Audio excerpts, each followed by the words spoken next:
Andres Casas, Senior Consultant at CISAP. Mr. Casas is a manager of CISAP with more than 17 years of experience in the cybersecurity field. He's certified in CISSP, CISM, CISA, CRISC, CGEIT, ITIL Expert, ISO 27001, COBIT for NIST, and other additional certifications. Previously, he was a partner at Deloitte, where he developed the cyber practice for Central America. Mr. Casas assisted companies like Walmart, P&G, Firestone, Dole, Del Monte Fresh Produce, Banco Nacional, Banco de Costa Rica, Banco BHD Leon. Let us welcome Mr. Casas.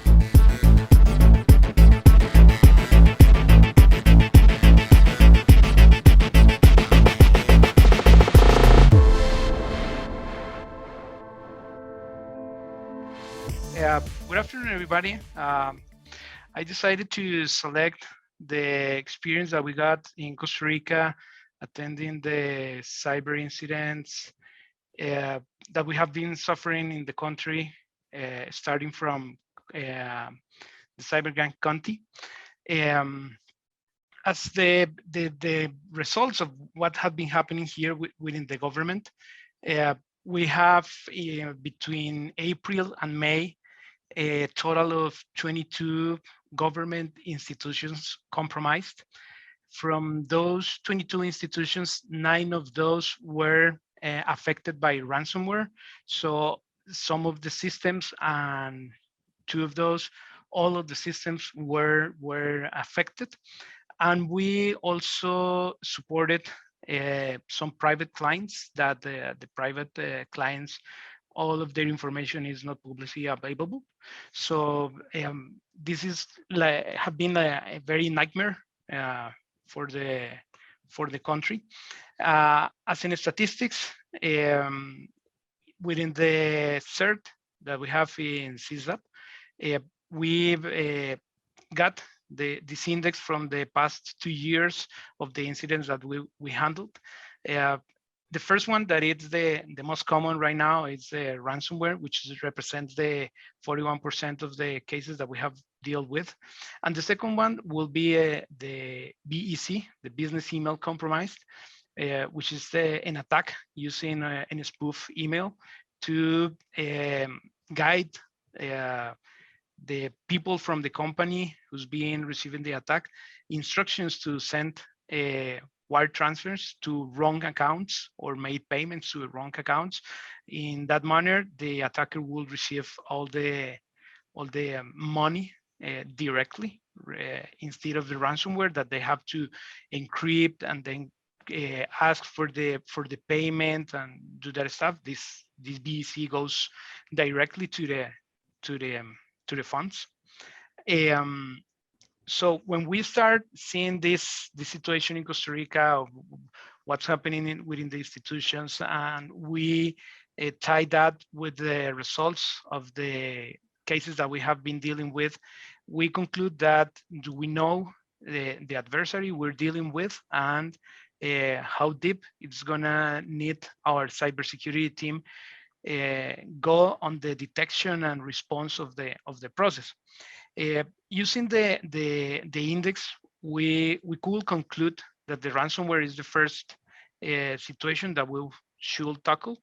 But if we go through another result, this is from the FBI, the Internet Crime Report. It tells us that the most impact received from the cybercrime is from BEC, which generated the $2.4 billion. This is just in the US and the crimes that are dealt within the FBI. And the ransomware is just $49.2 million. So the difference is very huge. As you can see, within the total amount of cybercrime that they have reported, the BEC will represent the tier part of the issues. And this is very interesting because many of the companies will go directly to prevent the execution of ransomware within their infrastructure. But I decided to include this in order to and do not forget the BEC is very important and sometimes not that hard to prevent that it happens in our institutions. Going back to what happened in Costa Rica, we received as a country this first notice or first issue of the news from Conti, and they started with the Minister of Finance of Costa Rica, and they got initially control of the systems that are used to collect the taxes and also to administrate the imports and exports within the country. All of those processes were digitalized. So as a citizen, you use those systems to report, to pay the taxes related with those institution, with that institution. And something important and very weird that we saw in this Conti attack is that the government started to inform the citizens what's going on every day around 11 a.m. And the next day, depending on the declarations that were presented by the president of the country, they respond to the declarations and they clear many of the doubts that the president presented. For example, by that time, the president argued that this attack was intended to affect the transition from the past president to the current president, and they responded that they were totally wrong. The attack was just a financial intention to get the money, and there is no any political issue related with that. And there were another situations that were observed during the communications. For example, they start saying how deep is their understanding of the Costa Rican infrastructure, or they were saying the extent of the botnet they have to attack the country.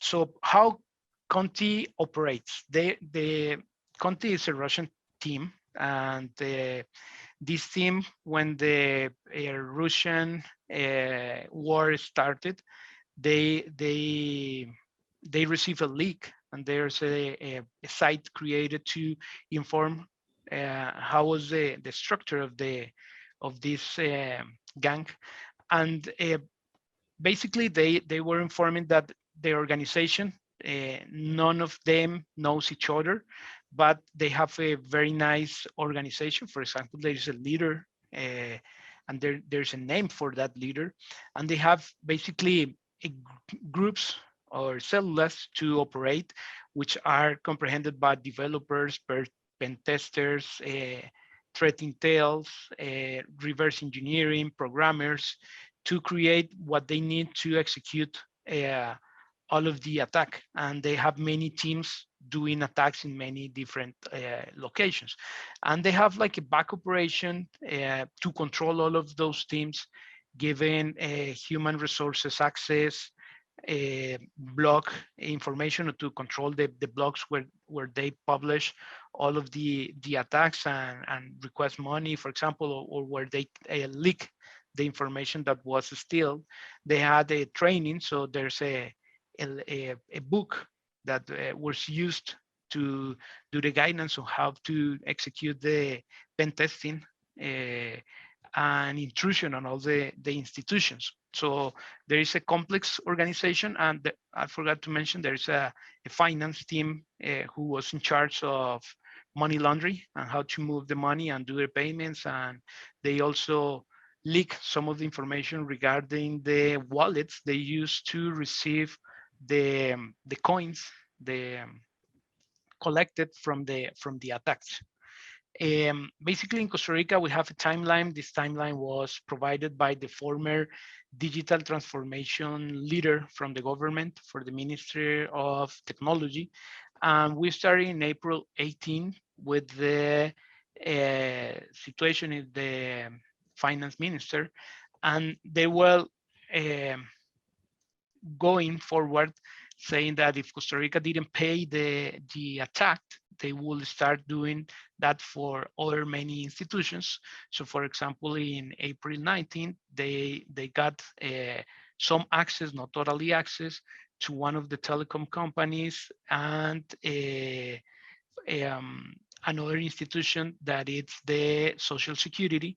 But the first access to the Social Security institution was just taking control with their Twitter account that was recovered very quickly.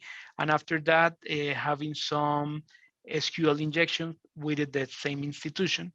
But maybe like 2 or 3 weeks ago, after that, that same institution, the Social Security, was totally um, hit by the ransomware, and right now they are currently in the recovery of the process. And the government, with support of the private sector, they started to deploy technologies to get a better visibility of what's happening within each institution, which attacks they were receiving, and also with that information block those attacks. So that's why in the beginning of the presentation, I talked about 22 institutions that were compromised, but just 9 of those were hit by a ransomware, because the other institutions were content, and also the attack was stopped.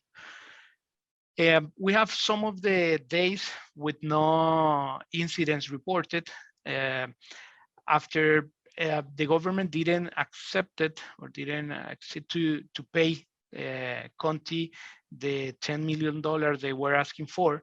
They issue a communication indicating that they were going to start attacking the private sector. They already had the information about which of the companies were high contributors of taxes to the company, and they started to look for those institutions in the country. There's no information in this timeline regarding those institutions right here, because they are private, and that information is obviously confidential by those institutions. So then we have some other situations that we saw within the process, that Conti started to dissolve the operation and inform that they were going to support little teams or little gangs that execute these intrusions. And we have other, or we observed some other situations in the company that came from Hive, and the final intrusion and ransomware attack that was received in the Social Security came from Hive, as a result or as a conclusion after reviewing the rescue notes and all the artifacts that were used within the attack.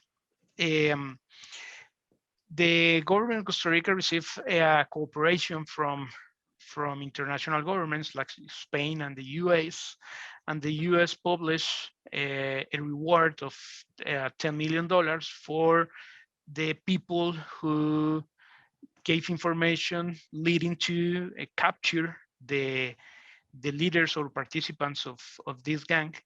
And after that, we saw a really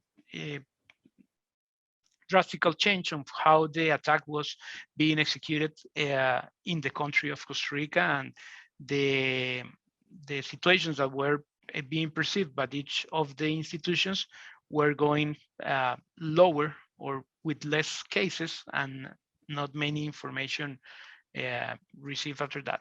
So within that process, many providers, security providers, issue the information about the intel they have from from this group, from Conti. And this is very important for all of our companies to understand what is the intel we have from them, because the procedures they execute to access the networks in the past are the same or almost the same procedures that will continue using in the future. For example, at the same time, the government institutions started receiving those attacks. We delivered to the private clients this information, and we started um, to prepare to receive those attacks. For example, with one of the institutions we were working with, they received an attack within their web server, which was an information that we received from the intel that one of the initial entry points for the companies was the web servers, and this intel information was spread by a network of trust that we have here in Costa Rica within the government and the private institutions. So we, our team from the monitoring our operations saw the alert that one of the web servers was receiving the alert of a downloaded malware, and maybe we can talk about, I can show you later how it looks like. And we start seeing some malicious activity with the AnyDesk application that was deployed in that client. So we asked the client to obviously uninstall the AnyDesk and to separate the network that was compromised, and they decided to separate all the network, all the systems, and do a review of all system by system of what's have been happening within the system, and also deployed an additional detection tools to ensure that when we pass all of those services to a production environment, they were clean and protected to continue operating. There are no private companies that didn't have that option, and I explained that later, but they were not prepared for a situation like this or an attack. The difference from the institutions, the blue dark line, it's how an institution that have been working with cyber and doing a preparation, it's not something that they will be bulletproof. This institution that I was mentioning about their web server, it's not bulletproof. They received the attack. The attacker did control the web server and was using it, the web server to execute the additional steps of the intrusion. But because they, like year before, started to deploy a monitoring systems, they have to straighten their controls, and they review the unused services, they were able to identify the breach very quickly and execute of all the procedures that was needed to content and to come back to the normal operation. But I saw another client that they just deployed an EDR, and the EDR didn't stop all the attacks. We saw within the console of the EDR the alerts about the Active Directory dumps and the lateral movements and all other stuff, but those alerts were not reviewed or follow up by a cyber team. So having just the technology is not enough. You need to have in place the processes and people to manage and to handle all of these situations. So my conclusion for this first observation is that the difference between those two companies is that one did implemented a security program to review and certify every quarter the controls they have, and to ensure that all of the controls operated correctly in the quarter, and that gives that institution the good practices and created the the proficiency for the people to execute the controls and include those in the culture, so that uh, enforce the culture and help them to resist or to be more resilient during the attack. This is an example of the download that was tried to execute by the attacker on the web server. So there's just they were just accessing the link, and they were trying to download an application that's called Hello World.msi, and this is a test environment uh, to kind of trace what's going on with the access they were executing. So in this first view, we can identify that they were downloading a Trojan, and the attacker used a link that is potentially used before by other attacks, and it's considered a bad traffic created by that. And we get the results of the analysis. We saw that just accessing the link, the client sees just an error page, but very quickly they did a discovery of the registry, a Windows registry, identified the software they want to disable. For example, they're trying to do or evade the EDR and the antivirus, and they modified the registry to download or shut down those services and continue executing their tools to dump services or move, do a lateral movements or any other stuff. At the moment that we identify this, the client shut down the server, and they uh, uh, almost destroyed the server. It was a virtual machine, and we lost the information related with the hello world.msi, but we got the link to do an investigation during the process. So my closing remarks after seeing those attacks in Costa Rica and how to create a culture of cybersecurity within our institutions or our companies. The first one is that the network monitoring is very important. There's a little short of time or not too many seconds to react and continue. So it's seen or it have been published within some documents that the attacker within the first 2 hours execute all of the attack. And if we cannot identify that in a timely manner, we will be in a very bad position to respond to that. The second one is I saw the difference between two institutions, one that have the cybersecurity program implementing controls and improving culture, and the second one that was just using the technology and deploying an EDR. And it's not just deploying the technology, you need to have the process and procedures to be more resilient.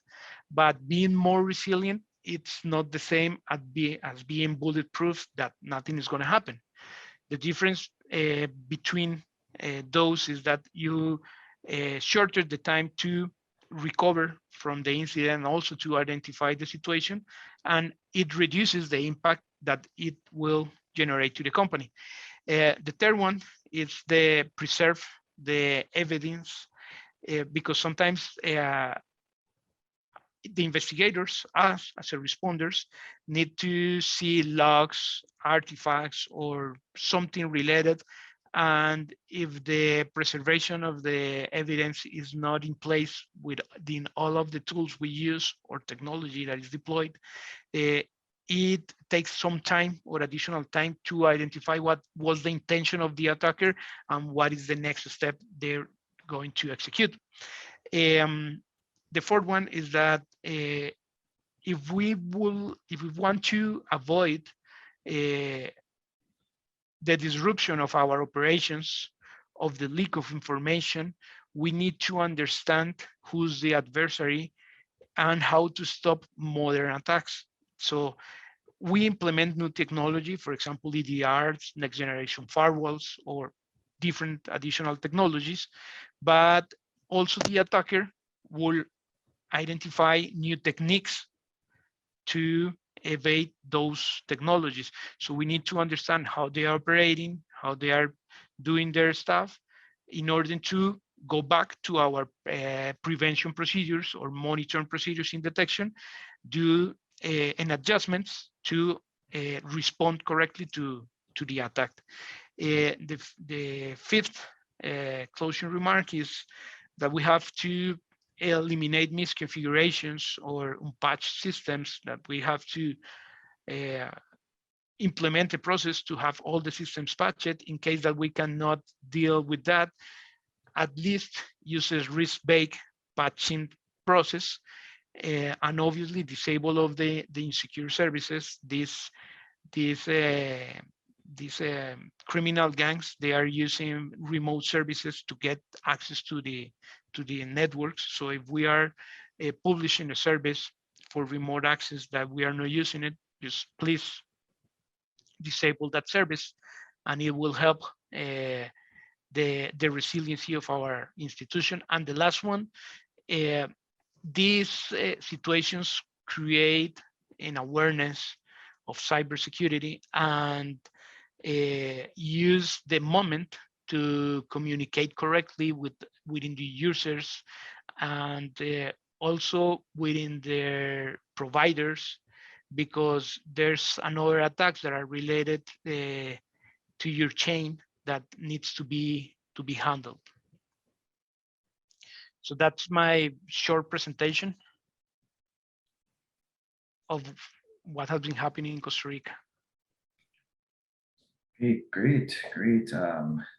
Some serious insight into, and I should say more insight into the Costa Rica attacks. And of course, what we have seen is a well-organized structure. And you're talking persons with finance, well orchestrated, and therefore understanding your security posture, cybersecurity posture is very important for organizations. And this is what we are doing here today, trying to bring some and highlighting some of the key elements that you need to take away to start developing your policies and procedures.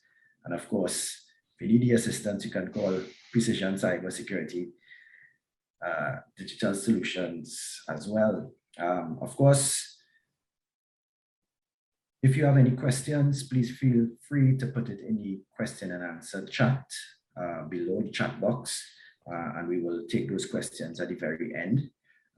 If you don't, you can also send your feedback to info@precision-cyber.com, and you also just give us your feedback. It's important that we get your feedback in terms of this, and we develop and learn in terms of what is some of the information and insights that you need to get from an organizational standpoint.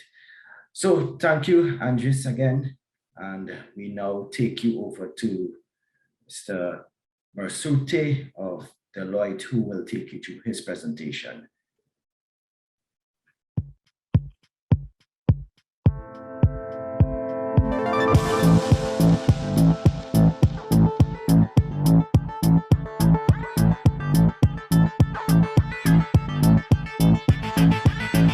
Ramiro Basurte, partner of Deloitte.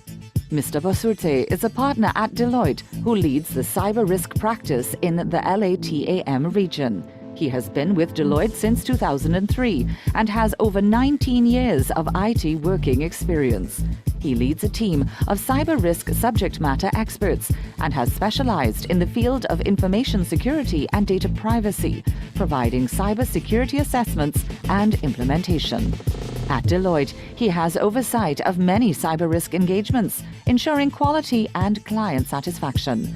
Working with our clients across all industries, he has performed numerous security assessments and implementations, including cyber maturity assessments, cyber transformation, ISO 27001/22301 assessments and implementations, SOC services, monitoring, threat intel, cyber incident response, threat hunting, management and implementation. Data privacy, to name a few.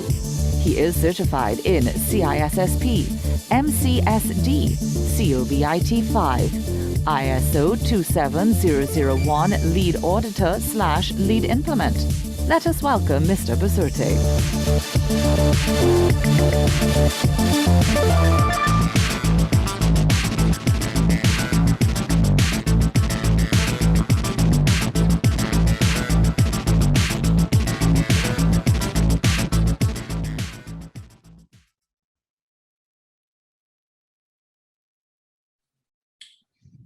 Can you hear me correctly now? Yeah, we hear you now. Good. Okay. Good afternoon, everyone, and thank you for these brief moments. And picking up where Andres left from one of his final takeaways about building a cyber culture, we will now dig deeper into some of the aspects, some of the key considerations, and some ideas to start building that cyber culture within our organizations.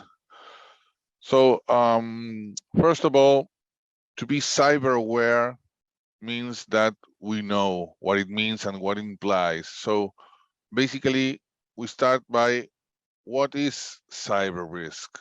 Okay, what is what does it mean? What does it imply?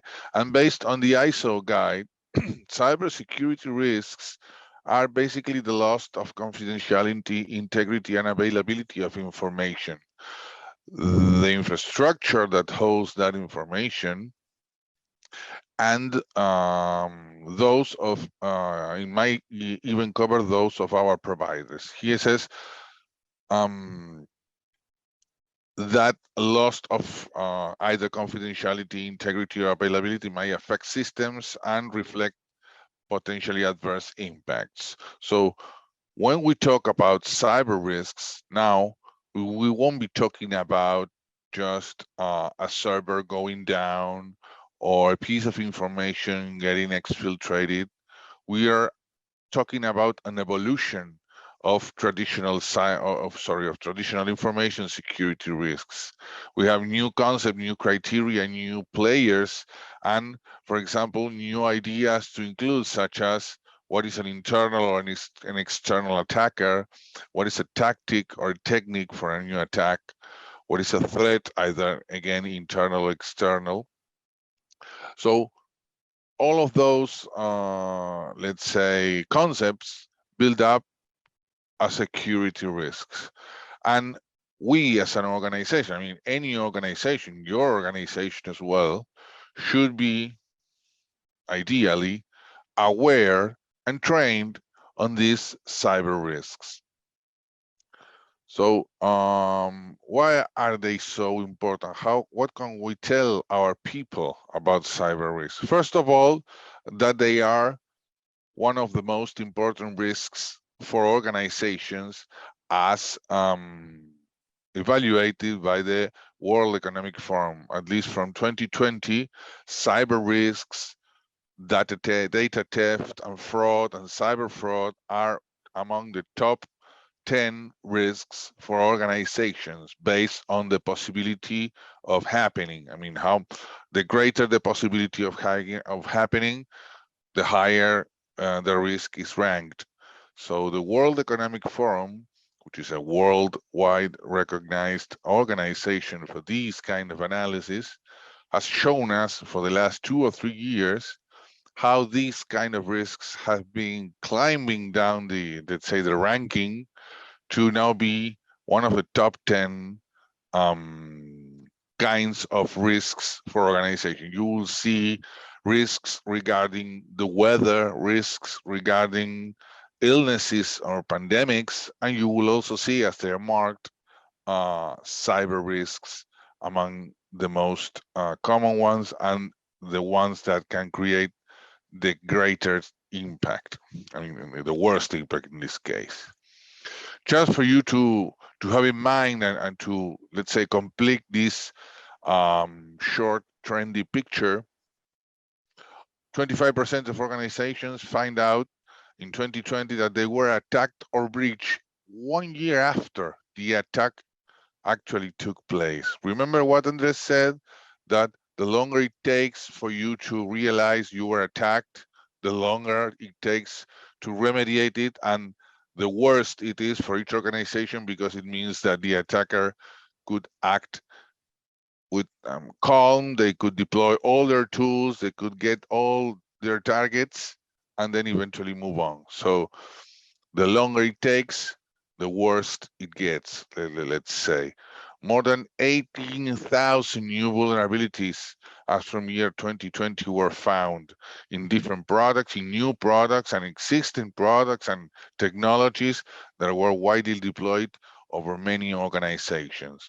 And they predict that in the time period of 4 years between 2019 and 2023, which is next year, the impact of cybersecurity in business, and of course, cyber risks management as well, will be $5.3 trillion. I mean, not billions, but trillions. Imagine, just to give you an idea of how important things are going to get and how updated we need to stay. And as I said, ranked number 6 and 7 for global risks with greater probability of occurrence, for organizations based on the World Economic Forum. So if we talk about cyber risk, we know now that we are talking about things that are important, that are actually happening, and that they can have a great impact in our organization.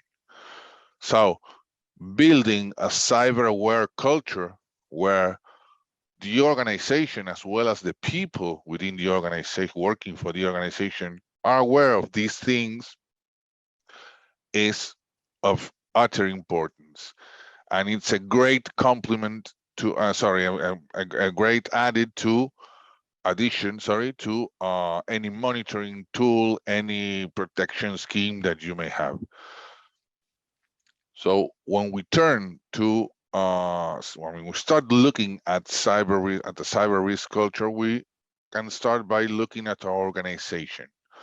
And let's see how well aware and how well trained is at our organization, not the people, but not the end user, the people from administration or the people from the commercial area. I mean, the organization, the core of our organization running the business, how well aware is of cyber risks. For example, do you know which your crown jewels are, meaning the most critical assets within your organization, those that allow you to keep your core business running?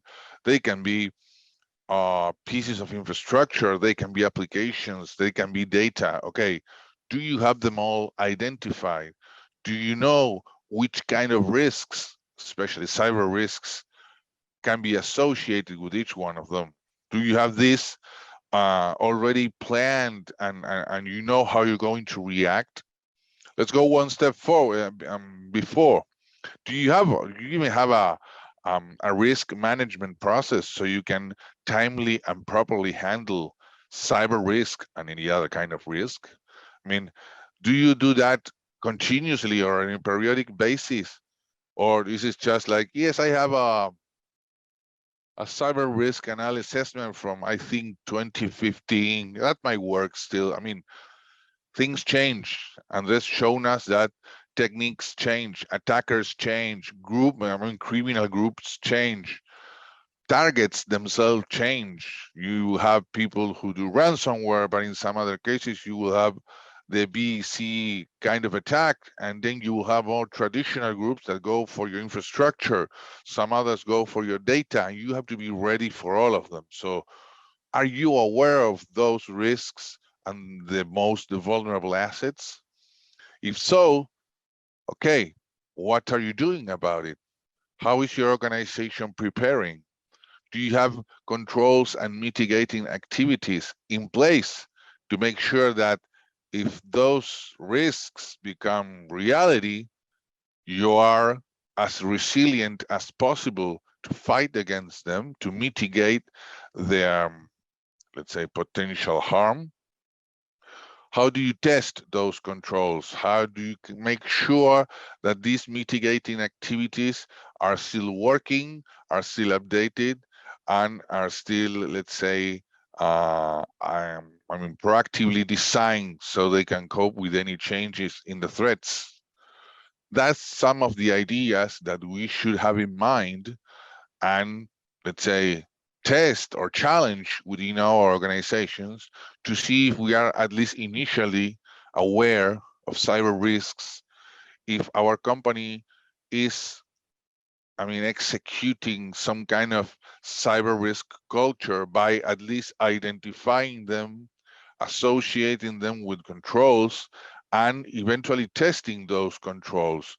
You can test with a simple activity, or you can run simulations or some other related exercises to put these controls to the test.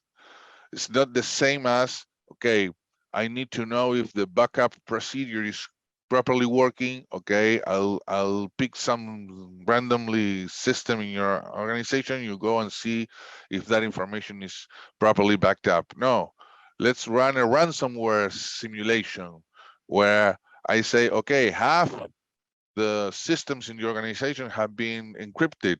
Do we have the backups data for that? Okay, how quickly can we deploy? Where are they stored? Are they still using technology that is accessible from our own newly installed systems?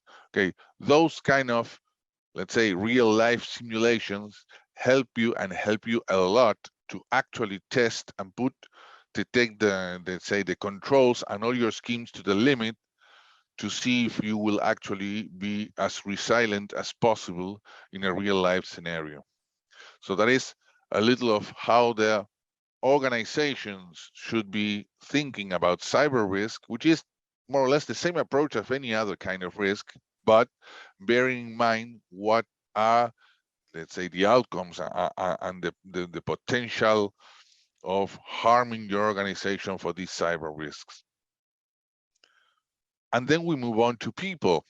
The people working in your organization, from the person who, I don't know, creates the purchase orders, to the people who is in charge of cloud security, from the people who is in charge of delivering packages. Sorry. Nowadays, most of them have a computer, or they can access some device, or they bring their own device and access company infrastructure or data or systems. So they are all equally involved in participating in this new cyber culture and cyber awareness. And how can you put these people bring these people closer to this kind of awareness? By training them. You can create special trainings for different, let's say, audiences of group of people. You will not approach the IT people the same way you will approach the commercial people or the marketing people or the human resources people, because they have different backgrounds, they have different levels of understanding of what cybersecurity is. But you need to develop them, to plan them, and to execute them. The same happens with awareness. Awareness is more like you will see training as specific things, specific courses or education programs. Awareness are just tips and bits of different things for you to keep reminding and keep them in mind what is important. Social media, have you trained or make your people aware of which are the risks of exposing themselves or exposing information from your organization in social media, pictures at work, information about organization activities and so on, are always a door for attackers looking for information. So how can you put this into work with people? Mostly trainings, as we said, pick the hot topics: phishing, ransomware, identity theft, things that are closer to people that they can find in social networking, by using messaging applications. So they will pick that up right away. Using innovative communication channels. Not just delivering information with PDF file or a simple email. Try new approaches, gamification, use games or funny activities as a way of learning new things.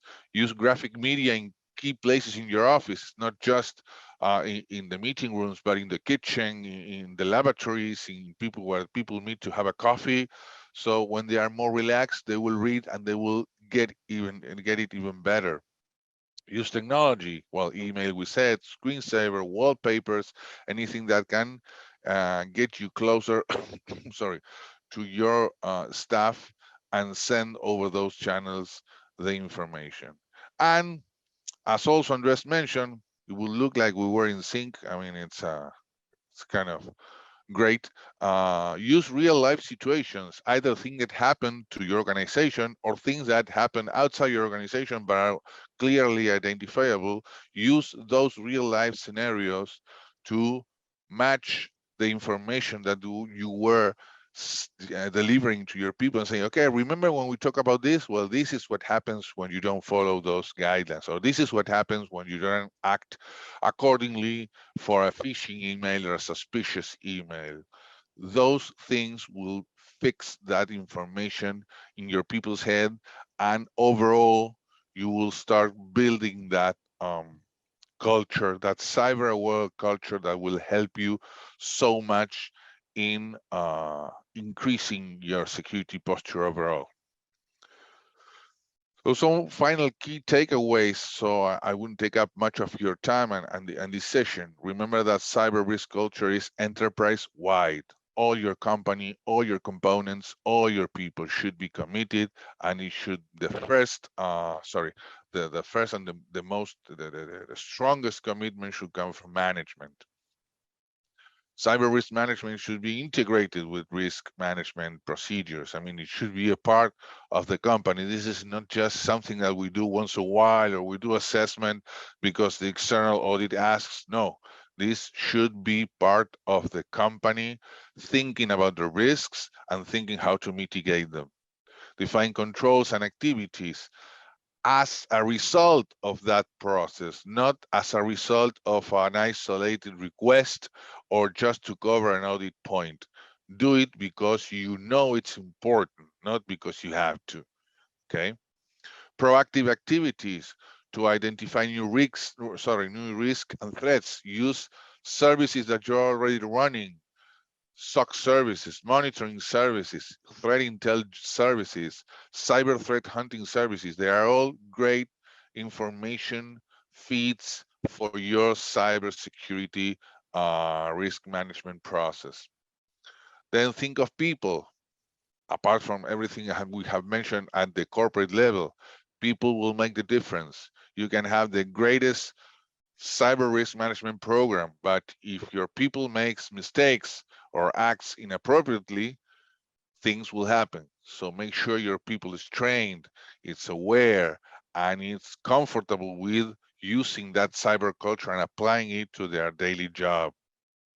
How? Use different approaches for reaching out to different groups of people. So make sure that everyone gets the information the way they need to get it and with the depth and let's say extent that they require. Use exercise, use simulations, use games, use activities, whatever you can think of to make people engaged in that cyber culture. And of course, this is not like a fashion trend that this year we wear, it's blue, it's on fashion, but next year will be green. No, this should be constant. It should be a constantly improving system or scheme where you go to the beginning, identify new things, move on to fix them, and then move on to train people to make them aware. So everybody, the organization and your people is always aware and is always prepared to deal with these kind of risks and these new kind of emerging threats. That's all from my end. I hope I hasn't been too brief or too long describing things. And well, all your questions are welcome, of course. Thank you. All right. Thank you, Ramiro. It is, of course, a very good breakdown of cyber risk there. Of course, we hear the story, the continuation of awareness training, how important it is for the people within the organization, because cyber risk is top 10 for organizations. And of course, key stats that stand out, you know, the 25% of companies finding out after 1 year of being hacked. I mean, that's not good for organizations. And therefore, understanding and training and awareness and creating that culture for within the organization is very, very, very important. So that being said, we have 2 questions coming in. We have one question. Would you say the deployment of any desk is a weak point on a network for attackers to use to gain access? I would say that the tool per se is not the problem. Is the problem in case that you do not know your network, your traffic, and what is happening within your network. The attackers, for example, they use PowerShell. PowerShell is a basic tool for administrators in Windows. And I cannot conclude that PowerShell is a weak point of for the network. So I think that the attackers will be changing their approaches, their techniques, their tools. And right now we see AnyDesk, but in the future, or we will see maybe another tool that they can use, or there will be in the identification of some vulnerability in that tool that was not previously identified. So you need to be constantly updating your security for monitoring, for prevention, and get to know what's happening within those tools. For example, if you get a connection from a different place that is using your network, or different hours, or one application or one connection that is going through a server that basically the users never go directly to the server, so it's weird, and you have to investigate and control. So I would say not the tool is the problem per se. The thing is, like, you need to be aware of what's happening within the tool in your network. Thank you, Andres, for that answer and response. We have another question coming in from Hayden. What are some of the ways to measure growth of your cybersecurity culture? Yes. Anyone of you can. Well, you have many ways, from, let's say, the more complex and expensive to the more simple ones, but you can always use a mixture of them. For example, I will give you real examples of our clients. Some of them who had the, let's say, the initiative of knowing how aware, how well trained their people are. Let's put IT people and security people aside just for a while. For example, you know that there's websites that allow you to launch like free surveys. Okay, some of them launch a survey and they communicate it to the people so they can answer with maybe 2 or 3 questions, nothing long, nothing boring. And you start getting feedback from what they actually know and what they actually don't know. Some others go one step further and they have like focus groups. They build up focus groups with people from different areas in the company, and they put them all together, and they give them like a chat, an introductory chat to cybersecurity, and start asking questions to see about, to evaluate their answers and say, okay, these people are, so far aware of what's going on. These people don't know what a cyber risk is. And then in other cases, in a more complex, let's say, and of course expensive scenario, what some other companies have done is use some of the approaches proactively that I've mentioned, not maybe to, in this case, to train, but as the question goes, to assess the level of cyber culture. For example, one of our clients that had the opportunity hired another company who built for them a game, a mobile game, like you play Fortnite. Well, it was not that funny, but you had to start moving on with the game, and the game will start asking you questions and presenting you scenarios, very simple real life scenarios. Okay, you getting a mail with this subject or from this sender or with this kind of format. What do? You open it, you think it's a suspicious email, so you let the IT people know. Okay, so with that game, and of course the feedback and all the data that that game gather from the people playing, they could come up with, let's say, a current ranking of cyber awareness, and based on that ranking, they could implement specific actions, training actions, awareness actions, specific courses for hot topics like phishing, spear phishing, identity theft, and so on. So, I mean, you have many ways, you have many tools. It's up to you how much you can, I mean, how many resources you have, how much time you have, and how interested you are in knowing your your organization's cyber aware level overall.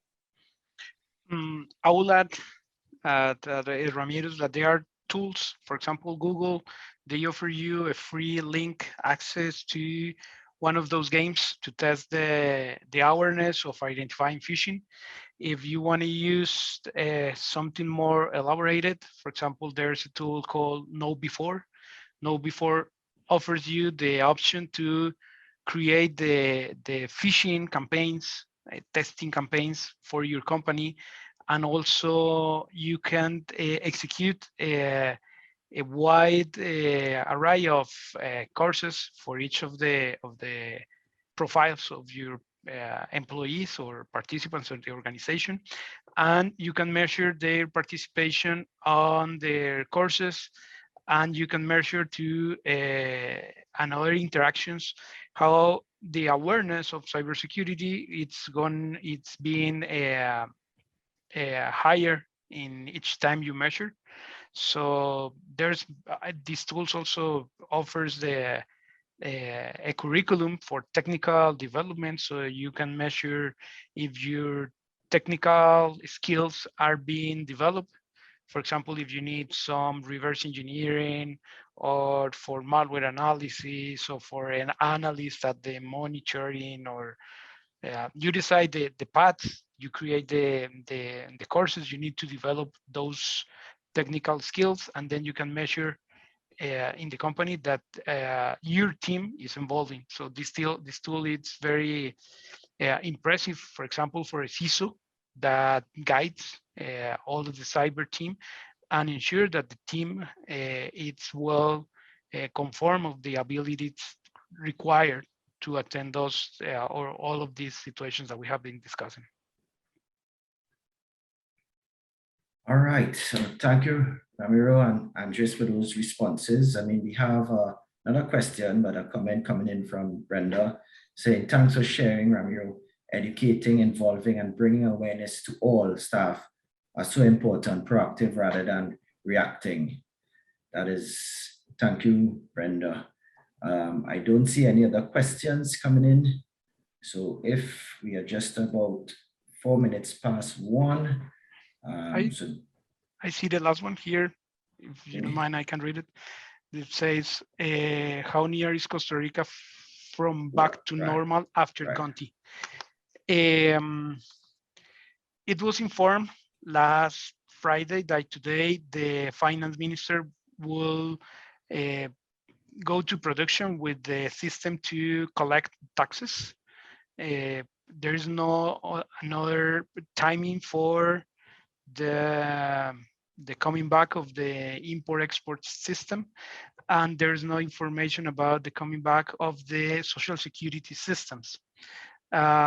So this, for me, there's another remark that everything is not just cybersecurity of what we can do, because when you have to go to recovery, it's depending on how organized and structured is your IT. So this involves the good practices, for example, like COBIT or ITIL, to manage the technology. Okay, good. I actually did not see that question. So thanks, Andres, for taking that one and responding. So that brings us to the end of our midday session here at Shaping the Future of Cyber Security, hosted by Precision Cyber Technologies and Digital Solutions. We have our next session carded for 1:30, Surviving Social Engineering and Ransomware Attacks. So we dive some more into that. So please stick around. As I said, you don't have to log out. You could stay online, which will be a few minutes away. You could actually go and use your restroom, get something to drink, some light refreshments, and check us back here. Don't forget to follow us at Precision on Instagram, Facebook, and LinkedIn. And of course, subscribe to our newsletter on our website, precision-cyber.com. So again, gentlemen, thank you for joining us today, Mario and Andres. It was a pleasure, very insightful information. Once again, of course, the Costa Rica and of course the cyber risk angles that you guys would have taken. Hopefully persons and participants would have taken some information away and some more insight. And we look forward to seeing all our participants in the next 15 to 20 minutes as we resume at 1:30. So thank you very much and see you soon. Thank you. Have a nice day.